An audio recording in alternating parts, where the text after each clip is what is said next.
Ja Rule stated he was the most influential rapper of all time. He's your favorite rapper of your favorite rapper and all this. Ja, we're dealing with too much this week with the Kanye West stuff. You gotta chill out, my G. It's too much this week. We can't deal with this right now. It's Jordan Tower with JT News. Hit that bell, hit that subscribe button. And if you want to run ads in the channel, it's jordantowermedia@gmail.com.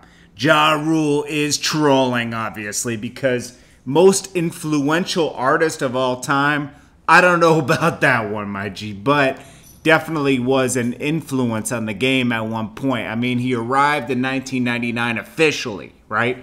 Officially with his album, right around that time.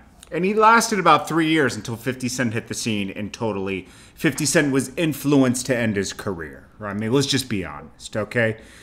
They had a big problem, okay?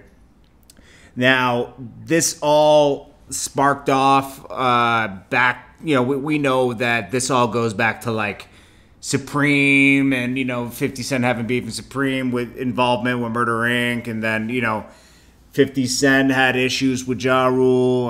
Ja Rule was supposedly robbed in Queens around 99. And then 50 Cent releases Life on the Line around that time at the same time. And there was a diss directed towards Ja Rule and Murder Inc. in there.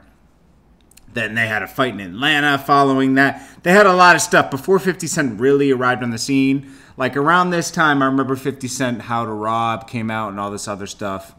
And but you know, there was all this behind the scenes stuff. And then after the fight in Atlanta, 50 Cent gets stabbed at the Hit Factory because they all ran up in there and tried to get 50 Cent. Then they claimed 50 Cent took... Oh, no, this was later. Okay, so then 50 Cent releases Wanksta around 2002. This was the end of Ja Rule around this time. Ja Rule had only... He had taken over the music scene for like 2 or 3 years, but it was kind of over at this point. Like, 50 Cent was coming in strong. He was the new guy.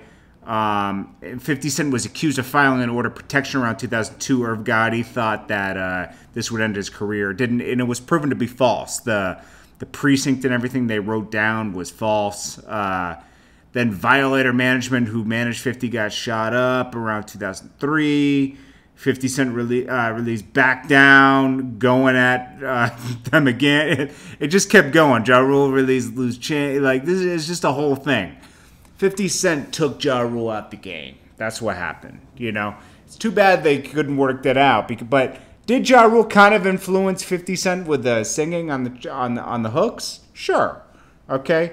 But Ja Rule also influenced 50 Cent to take him out the game. He removed him. So let's just be honest about the whole thing. Most people couldn't even deal with this week. There's too much Kanye stuff going on. I mean, I respect Ja Rule. Ja Rule did his thing in the game. He's still making money. But 50 Cent lasted, okay? That's just how it worked out. You know, like it doesn't mean Ja Rule's bad or anything. It just means that's how things worked out. Sometimes things work out a certain way. 50 Cent arrived officially around 2002, and he's still very influential in the game today. So 50 Cent had a bigger influence. Anyways, what do you guys think? Let me know. Get in the comments below. It's Jordan Tower with JT News. Hit that bell, hit the subscribe button, and if you want to add to the channel, it's jordantowermedia@gmail.com. Appreciate you guys. Hey, this is just my opinion. You can have your own opinion. I appreciate you guys. I'll keep you up to date with more stuff going on. Peace.